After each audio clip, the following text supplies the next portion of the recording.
J'enregistre cet audio à une heure tardive, du coup comprenez ma voix un petit peu posée et posée et endormie peut-être. En tout cas, je vais parler dans cet audio de... je poste assez peu d'audio parce que je suis pas trop dans l'état d'esprit ces derniers temps. Je suis pas trop inspiré et c'est pas si facile, hein, figurez-vous. Enfin, je dis pas ça pour me plaindre, hein. Je vais parler dans cet audio de honte d'être blanc. D'ailleurs, ce sera le titre, je crois. Et aussi du racisme des Noirs.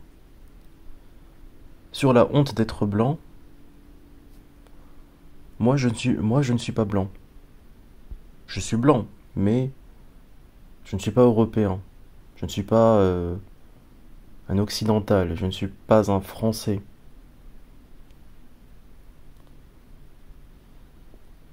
Du coup, je n'ai pas le malheur d'être blanc. Je suis un maghrébin.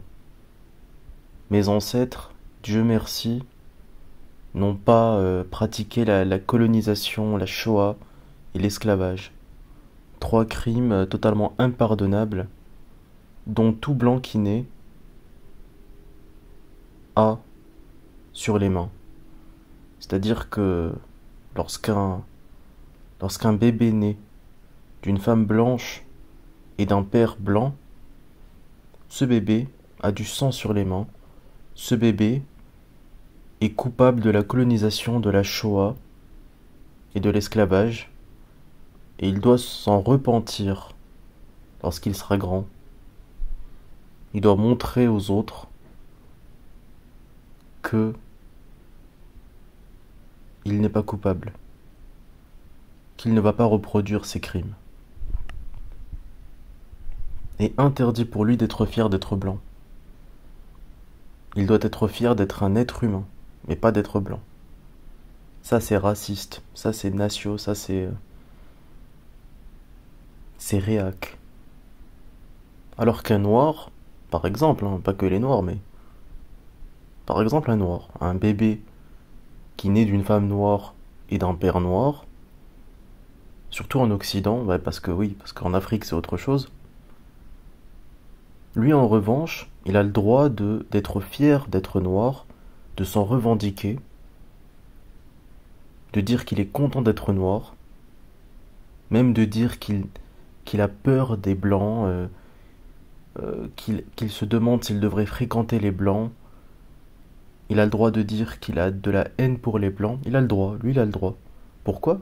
Ben parce que lui, bon, à l'inverse des blancs, lui, ses ancêtres ont subi l'esclavage, ont subi la colonisation.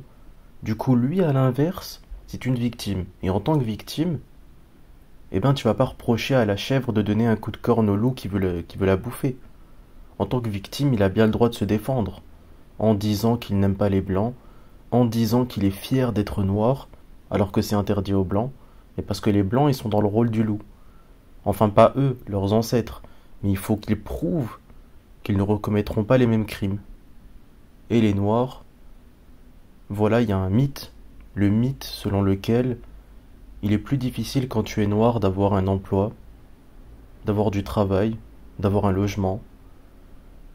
Les noirs en fait dorment dans les rues parce que les blancs racistes les empêchent d'avoir un logement. Ils dorment dans les rues parce que les blancs racistes les empêchent d'avoir du travail. C'est horrible, hein.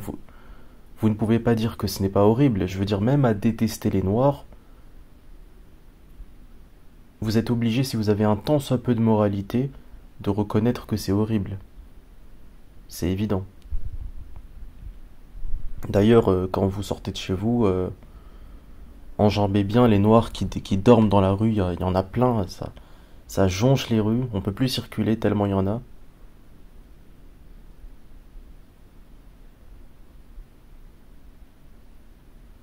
Et c'est très important de prendre conscience de vos privilèges blancs. La honte d'être blanc, ouais. Il faut que les blancs aient honte. Mais il y a un paradoxe là-dedans, c'est que si vous êtes antiraciste,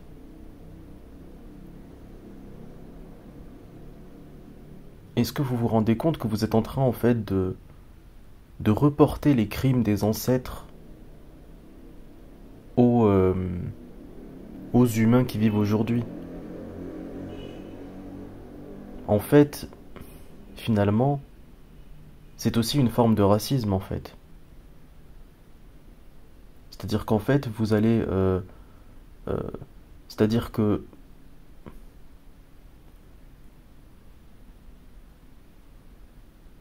En fait, voilà, c'est ça que je veux dire. C'est que les Blancs, en fait, ils portent sur leurs épaules les actions de leurs ancêtres. Alors que les Noirs ne portent pas sur leurs épaules les actions de leurs ancêtres. C'est-à-dire qu'un Blanc ne peut pas dire à un Noir, oui, mais tes ancêtres n'ont pas construit toutes ces technologies, toutes ces technologies-là. Parce que le Noir ne doit pas porter sur ses épaules les actions, ou plutôt, en l'occurrence, les non-actions de ses ancêtres. C'est-à-dire que dans ce sens-là, on est universaliste. On est tous égaux, on est tous des êtres humains. Les technologies n'appartiennent pas aux Blancs, même si c'est eux qui les ont construits, ça n'appartient pas aux Blancs. Nous sommes tous des êtres humains. Mais dans l'autre sens, c'est-à-dire le sens de la culpabilisation des Blancs et de l'éloge des étrangers, et ben là ça marche. Là, c'est-à-dire il y a un lien. Il y a un lien entre les ancêtres et les gens d'aujourd'hui. C'est un paradoxe. Et je le relève. Même en étant antiraciste, on peut relever ce paradoxe. Vous comprenez que je ne parle pas forcément en tant que natio là. Même en étant antiraciste, c'est-à-dire admettons, oui je suis d'accord, on est tous des êtres humains, toutes les nations devraient être ouvertes à tous les êtres humains du monde entier, ben ça ne m'empêcherait pas de dénoncer ce que je dénonce. D'ailleurs certains le font. Je prends un exemple psychodélique. Alors, c'est loin d'être le pire gauchiste, mais je le mets quand même dans la catégorie des gauchistes. En fait, pour le coup, psychodélique, il est plutôt dans une zone au centre. C'est-à-dire, il a un petit peu de la gauche, il a un petit peu de la droite. De la gauche actuelle et de la droite actuelle. Pas de la gauche historique et de la droite historique. Mais je vais pas en reparler. Et je ne vais pas parler de psychodélique. J'aurais des choses à dire. Pas énormément à dire, mais c'est un personnage intéressant. Enfin, lui, il est pas intéressant, mais l'analyser est intéressant. Mais c'est sympa parce que quand même il parle d'actualité, donc ça peut être sympa parfois de... Parce que parfois il ne fait que lire des articles et ça peut être intéressant pour le coup. Bref, deuxième sujet sur le racisme des Noirs. Alors là pareil, hein. Pourquoi vous condamnez le racisme des Blancs? Et donc ok, donc du coup ok, vous condamnez le racisme des Blancs, mais vous ne condamnez pas, vous acceptez, vous tolérez, voire vous acceptez complètement le racisme des Noirs. C'est-à-dire que, c'est quoi le racisme? Moi j'ai trouvé une définition qui englobe toutes les définitions du racisme, parce que le racisme a énormément de définitions, je trouve. Énormément de définitions différentes. Mais je crois en avoir trouvé une qui les englobe tous. Le racisme, c'est le fait de ne pas se reconnaître dans l'autre pour des motifs raciaux. Donc si tu dis, toi, tu n'es pas comme moi parce que toi, tu es noir, on peut remplacer noir par blanc, par polonais, pakistanais, australien, japonais, ce que vous voulez. Eh ben, c'est du racisme. Ça peut s'exprimer de différentes façons et ça ne conduit pas à la violence. Pour les progressistes, le racisme conduit inexorablement à la violence, ce que je conteste. Mais en tout cas, le racisme, dans la définition que j'ai donnée, en tout cas, n'implique pas forcément de violence, n'implique même pas forcément un sentiment d'hostilité. C'est-à-dire tu peux être très, très tranquille, très posé, très voilà, en mode zen, en mode même tu penses vraiment pas à mal, mais tu vas en fait exprimer quelque chose qui va démontrer que tu ne te reconnais pas dans l'autre parce que il n'est pas de la même ethnie que toi. Donc en fait, si ça avait été ton frère, si ça avait été ton père, si ça avait été ton cousin, si ça avait été quelqu'un de ton village, de ta ville, de ton pays, quelqu'un qui a la même couleur de peau que toi, qui a la même ethnie que toi, là tu te serais reconnu dans lui. Et quand d'un coup ça va être quelqu'un qui n'est pas de ta famille, qui n'est pas de ton village, qui n'est pas de ta ville, de ton pays, ou de ton ethnie de manière plus globale, ou de ton continent, tu ne vas plus te reconnaître en lui. Par exemple, tu vas voir, admettons, un Asiatique mourir, et tu vas dire, admettons, tu vas dire, ouais, c'est triste, mais tu ne vas pas voir sa mort du même point de vue que si c'était quelqu'un de la même ethnie que toi. Tu vas te dire, mais c'est différent. De la même manière que quand on voit un animal mourir, on peut se dire c'est triste, on peut le regretter, on peut être touché, mais on n'a pas la même vision que si c'était un être humain. C'est qu'un exemple, hein, on n'est pas obligé d'aller jusqu'à la mort, hein, on se comprend. Par exemple, admettons, t'as un noir qui a épousé une blanche. Si tu as la vision sur ce mariage, une vision différente que si ça avait été un blanc avec une blanche, c'est déjà du racisme. Racisme que je ne condamne pas, moi personnellement. Au contraire, je trouve que c'est totalement naturel. Ce n'est pas que c'est bien, c'est pas que c'est normal, c'est que c'est naturel. C'est naturel de ne pas se reconnaître chez quelqu'un qui est différent de toi. C'est totalement normal. C'est-à-dire que si moi, dans la rue, je rencontre quelqu'un qui a le même aspect physique que moi, c'est un homme comme moi, il fait ma taille, il me ressemble, ses cheveux sont comme les miens, son poids, sa taille, sa corpulence, sa silhouette est comme la mienne, il a une gueule qui ressemble un peu à la mienne, ben je vais me reconnaître plus en lui que si c'était un mec plus grand, plus petit, très différent, plus mince, plus gros, plus ceci, plus cela, je vais moins me reconnaître chez lui. Ou qui a une manière de parler totalement différente de la mienne, ben je vais le voir d'un œil différent, c'est totalement normal. C'est pas forcément raciste. Mais quand ça devient raciste, quand ça devient racial, ça devient du racisme. Oui, parce qu'on peut ne pas se reconnaître chez quelqu'un d'autre pour des motifs non raciaux. Et en quel cas, ce n'est pas du racisme. Par exemple, il y a la différence homme-femme. Il y a la différence, par exemple, bah, je sais pas moi, admettons, oui, enfin d'autres différences quoi. Admettons une manière de penser différente, une manière d'agir différente. Admettons, tu vas pas te reconnaître chez un criminel. Admettons, je te dis, ben, c'était un criminel et il est mort, tu ne vas pas voir sa mort de la même perception que si ça avait été un mec qui n'est pas un criminel, un innocent. Ben voilà, là tu ne te reconnais pas dans l'autre. Ça ne veut pas forcément dire que tu trouves ça bien qu'il soit mort, ça ne veut pas forcément dire que tu ne peux pas compatir. Mais si c'est un criminel, peut-être que tu ne vas pas compatir du coup. Mais voilà. Voilà un exemple de non-reconnaissance, du fait que tu ne vas pas te reconnaître dans l'autre pour des motifs non raciaux. Et en quel cas, ce n'est pas du racisme. Bref. Et ben ça, les Noirs, mais, mais ils l'ont énormément. Allez, pas tous, ok, allez, pas tous, ok, admettons. Non mais oui, je pense effectivement que pas tous. Mais la plupart, plus que 50%. Mais il y en a peut-être rarement, enfin sans doute, je crois qu'il y en a rarement qui n'ont pas ça. Mais la plupart, ils sont hyper communautaires, la plupart ne se reconnaissent pas du tout chez les blancs par exemple. Ils vont dire ouais toi le blanc, euh, ou même sans l'exprimer comme ça, sans l'exprimer forcément de manière méprisante et aussi détachée. En fait, parfois ils peuvent même être ton pote, mais tu vas sentir, tu vas voir que avec son frère, ah c'est pas pareil. Avec son frère noir, hein, pas son frère de sang. Donc en fait, il y a un racisme noir. Même s'il ne s'exprime pas par la violence, mais c'est quand même un racisme. Et il peut s'exprimer par la violence, justement. Parfois ça s'exprime par la violence, parfois il y a des morts. Je parle des noirs, mais pareil pour les arabes, pareil pour peu importe les étrangers. En fait, ils acceptent le racisme des étrangers. Mais c'est du racisme, ça. Vous pouvez l'accepter, mais reconnaissez que c'est du racisme. Et reconnaissez du coup que vous ne combattez pas le racisme, vous combattez une forme de racisme. Et quand vous dites que le racisme ne marche pas parce que le racisme anti-blanc n'existe pas parce qu'il n'est pas institutionnel, en fait, ce qu'il faut comprendre, c'est que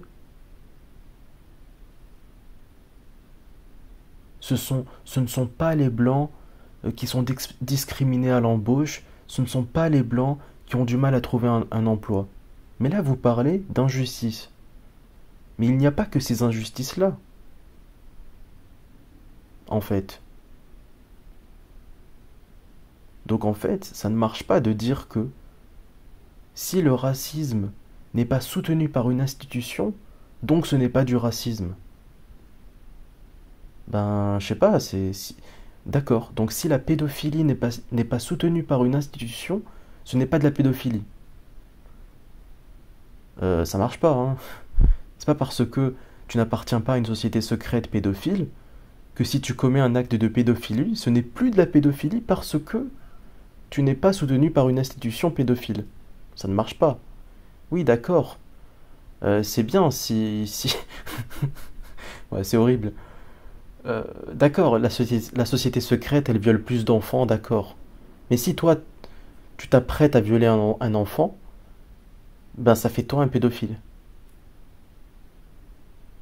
Du coup, t'es un pédophile. Et puis c'est tout. C'est exactement pareil. Si tu fais preuve de racisme, t'es un raciste. C'est tout. Donc, ok, tu n'appartiens peut-être pas à une institution, tu ne soutiens peut-être pas un appareil institutionnel raciste parce que tu n'es pas blanc et que ton racisme va à l'encontre des blancs. Or, les institutions ne sont pas racistes anti-blancs. D'accord, mais c'est quand même du racisme. C'est pas parce que je ne commets pas un meurtre de masse que le meurtre que je commets n'est plus un meurtre. Ça ne marche pas. Votre argument ne marche pas. En fait, ce que vous voulez exprimer lorsque vous dites que le racisme anti-blanc n'existe pas parce qu'il n'est pas institutionnel, vous voulez exprimer que les blancs ne sont pas victimes d'injustice, que les blancs ne sont pas victimes de mauvais traitements par racisme. Ce que vous dites simplement, c'est le racisme anti-blanc n'existe pas parce qu'il n'existe pas, parce que personne n'est raciste contre les blancs, et quand bien même il y a des gens qui peuvent exprimer des choses qui peuvent paraître comme du racisme, de toute façon ça n'aboutit pas à de la violence. Mais dans la mesure où... Alors d'abord c'est faux, pardon. Premièrement, c'est faux. Voilà, donc déjà, ça c'est premièrement, c'est que c'est faux. Renseignez-vous, c'est tout. Vous faites des recherches et vous regardez s'il n'y a pas des blancs qui meurent, et tu comprends parfaitement avec l'article que si ça n'avait pas été un blanc, il ne serait pas mort. Donc, premièrement, c'est faux. Si c'était vrai, j'en serais content. D'ailleurs, si c'était vrai, je ne serais pas Nacio. Premièrement, c'est faux. D'ailleurs, soit dit en passant, le simple fait que les blancs n'ont pas le droit d'exprimer leur culture, d'exprimer leur fierté, n'est-ce pas déjà un début de violence? Hein, je pose ça là. Premièrement, c'est faux. Deuxièmement, quand bien même ce serait vrai, il n'empêche que, s'ils ne sont pas victimes de violence, si il existe un monde idyllique où les blancs ne subissent pas d'injustice et de violence par racisme, eh bien dans la mesure où ils pourraient en subir, donc le racisme anti-blanc existe, puisqu'il pourrait en subir. Bah oui, c'est-à-dire que si j'habite dans un village où depuis des centaines d'années, jamais aucun meurtre n'a été commis, la notion de meurtre ne disparaît pas, puisqu'il est possible d'en commettre, dans la mesure où le meurtre est un concept. Une espèce animale qui disparaît, le mot peut disparaître avec. Mais quand il s'agit d'un concept, le concept existe quand bien même il n'est pas appliqué dans la réalité. Le racisme anti-blanc existe, même si il n'est jamais pratiqué. Alors, bonne nouvelle, hein. Franchement, moi, je suis content, hein. Si c'était vrai, je ne peux pas vous reprocher en soi de dire que le racisme anti-blanc n'existe pas, puisque j'aimerais qu'il n'existe pas. Malheureusement, il existe. D'ailleurs, tout le problème est là, et c'est bien pour ça que je suis nacio. Voilà, écoutez, je vais pas faire plus long parce que j'ai dit tout simplement ce que j'avais à dire, donc je vais couper là, tout simplement. Enfin, je peux essayer de bricoler une conclusion, mais